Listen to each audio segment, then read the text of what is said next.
Sahabat YKB, salam sejahtera untuk kita semua. Bersyukur dapat kembali menjumpai saudara dalam acara Wasiat Kekal, berupa renungan firman Tuhan yang memandu kehidupan kita. Saya Pendeta Emeritus Sugiarto Sutanto dari GKI Taman Aries. Renungan kita hari ini, Jumat 11 Juli 2025, ditulis oleh Pendeta Nathanael Setiadi dari GKI Kayu Putih dengan judul Pejabat Melaksanakan Mandat, yang dilandaskan pada kitab Kejadian 41 ayat 37 sampai 49, dan yang akan menjadi pusat perenungan kita adalah Kejadian 41 ayat 43. Sebelum kita membaca dan merenungkan firman Tuhan, mari kita berdoa. Ya Tuhan, kami bersyukur firman-Mu adalah terang dan pelita bagi kaki kami, yang menuntun perjalanan hidup kami. Sebentar kami akan membaca firman, membaca Alkitab dan mendengarkannya sebagai firman-Mu. Kiranya Tuhan memimpin kami. Dalam nama Tuhan Yesus kami berdoa dan mengucap syukur. Amin. Sahabat, saya akan bacakan untuk kita semua Kejadian 41 ayat 43. Dengarkanlah firman Tuhan.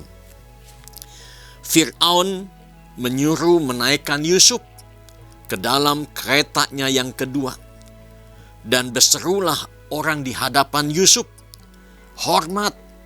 Demikianlah Yusuf diangkat Fir'aun menjadi pemegang kuasa atas seluruh tanah Mesir. Sahabat, kita sering mendengar istilah krisis kepemimpinan. Orang yang dipercaya sebagai pemimpin dan diberi tanggung jawab serta harapan besar seringkali mengecewakan di kemudian hari. Benarlah pepatah, semakin tinggi pohon, semakin kencang angin bertiup. Artinya, semakin tinggi sebuah jabatan, semakin besar pula godaan dan cobaannya. Seorang pemimpin yang telah selesai dengan dirinya akan berfokus pada mandat yang diterimanya, yakni menghadirkan kebaikan bagi komunitas yang dilayaninya. Bacaan kita hari ini mengisahkan Yusuf yang dipercaya oleh Fir'aun untuk menjadi orang kedua yang berkuasa di Mesir. Kemampuannya menafsirkan mimpi Fir'aun membuat Fir'aun yakin bahwa Yusuf dipenuhi dengan Roh Allah dan mampu menangani 7 tahun kelimpahan serta mengantisipasi 7 tahun kekurangan.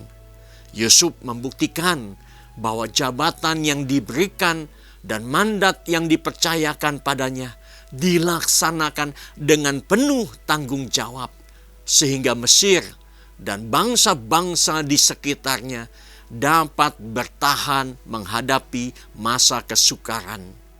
Sahabat, menjadi seorang pemimpin tidaklah mudah. Pemimpin harus selesai dengan dirinya, menyelidiki motifnya, dan menepis yang dapat menghalangi pelaksanaan mandat. Seorang pemimpin harus bebas dari luka masa lalu. Jika belum, ia bisa tergoda untuk membalas dendam menggunakan kuasa yang dimilikinya. Yusuf, meski penuh luka masa lalu, belajar mengampuni dan berdamai sehingga mampu menuntaskan mandatnya. Mari kita berdoa. Ya Tuhan, kami seringkali terjebak masa lalu, masa traumatis, pengalaman pahit kami untuk perjalanan kehidupan kami. Segala keputusan, segala kepemimpinan kami dipengaruhi itu semua. Ya Tuhan, ajarkanlah kami untuk berpusat kepada Engkau yang telah memandatkan, menyerahkan, mempercayakan kepada kami. Sehingga apa yang kami pikirkan, apa yang kami katakan, dan apa yang kami perbuat sesuai dengan kehendak-Mu, menjadi berkat bagi sesama kami. Terima kasih Bapa. Kami serahkan semua ini dalam nama Tuhan Yesus. Kami berdoa dan mengucap syukur. Amin. Sahabat, demikian renungan kita hari ini. Jangan lupa subscribe, like, dan bagikan kepada sebanyak mungkin orang. Tuhan memberkati. Amin.